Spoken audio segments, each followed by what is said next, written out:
kafe. Duduk bersila menunggu si Dita.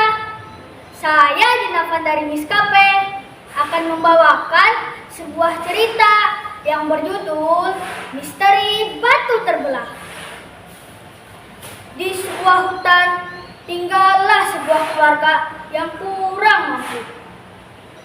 Keluarga ini terdiri atas ayah, ibu, dan 2 anak.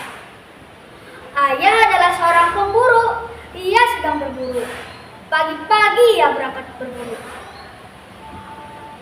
Ia berburu untuk mencari makanan. Saat ia menemukan rusa, ia pun menembak rusa itu menggunakan musuh panah. Alhasil tidak ada satupun rusa yang kena. Bapak berkata, susah sekali sih mendapatkan hewan buruan. Aku sudah lapar, gagal lagi makan daging. Ibu juga membantu dalam perekonomian keluarga dengan cara menanam umbi-umbian di ladang dekat rumah mereka. Ibu pun berkata, syukurlah umbinya tumbuh dengan baik. Tetaplah seperti ini, karena kalau engkau mengering, kami akan kesusahan mendapat makanan.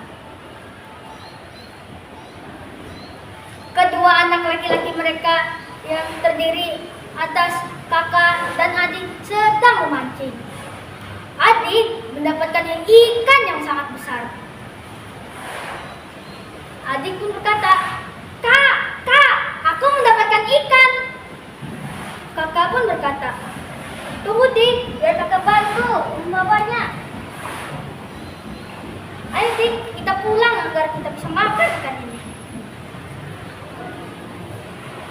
Begitulah keluarga itu untuk mencari makanan. Namun suatu ketika kekeringan melanda daerah ini. Bapak berkata dengan marah, kenapa kekeringan harus melanda di daerah ini? Kenapa tidak di daerah yang lain? Sungguh menyulitkan. Bapak pun membangunkan kedua anak mereka untuk mencari belalang. Mereka pun berkeliling hutan mencari belalang agar bisa dimakan. Adiknya mendapatkan 1 belalang. Wah, aku mendapatkan 1 belalang.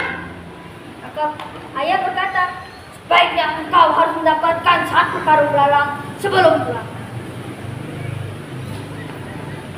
Terus setelah itu mereka pun pulang. Beberapa hari kemudian ayah ingin berburu untuk mencari kelinci. Ayah berkata, kalian jangan memakan belalang di gudang sampai ayah datang. Bapak pun pagi-pagi merentengi alatnya untuk berburu.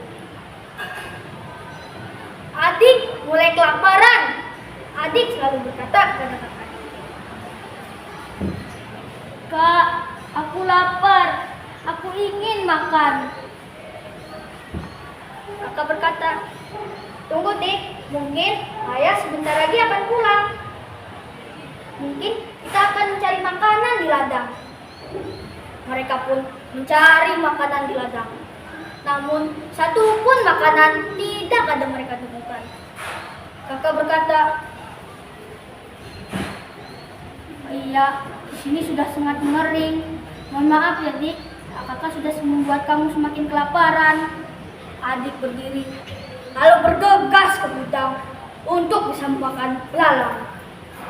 Adik berkata, mungkin aku memakan 1 genggam belalang, Bapak tidak akan tahu. Adik mulai memakan belalang itu. Kakak pun bergegas untuk menemukan adik. Astaga, kenapa engkau memakan belalang itu? Ibu pun datang. Astaga Dik, kenapa kamu memakan belalang itu? Adik berkata, maaf Kak, Bu, aku sudah lapar. Aku tak sanggup menahan lapar. Sorenya, ibu mulai memasak makanan sisa terakhir mereka. Ini beras terakhir kami. Mungkin Bapak akan marah kalau makanan habis. Jadi kami akan memasaknya untuk terakhir kalinya. Bapak pun pulang. Aku tidak menemukan kelinci.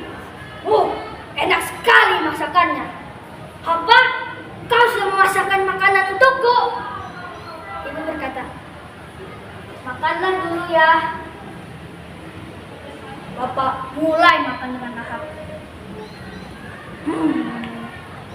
Enak sekali nasinya, apalagi belalang bakarnya. Bapak ingin menambah belalang itu, tapi ibu berkata, "Maaf Pak, ini sisa belalang terakhir kita. Tadi kami sudah memakannya sampai habis." Bapak berkata, "Apa? Kau sudah memakannya sampai habis? Masuk kamar. Besok cari makanan. Tidak boleh pulang sebelum dapat." Mereka pun dikurung di dalam kamar. Adik pun berkata, "Pak, Bu, aku minta maaf.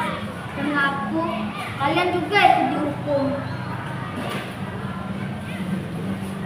Besok paginya, mereka pun pergi untuk mencari makanan.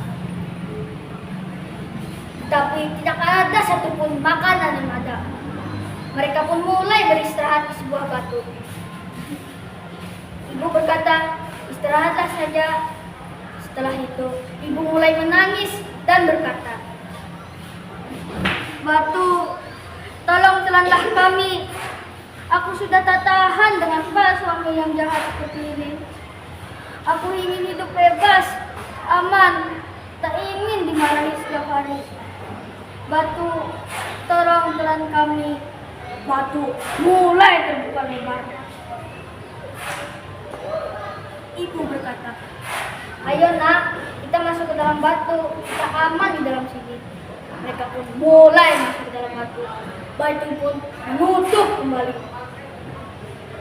Berapa ketika batu itu pun tersambar petir, tuar.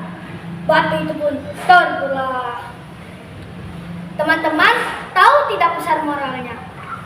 Ya, benar. Pesan moralnya adalah kita harus saling memaafkan, tidak boleh kasar kepada orang lain. Begitulah cerita saya siang hari ini. Terima kasih atas perhatiannya. Wassalamualaikum warahmatullahi wabarakatuh.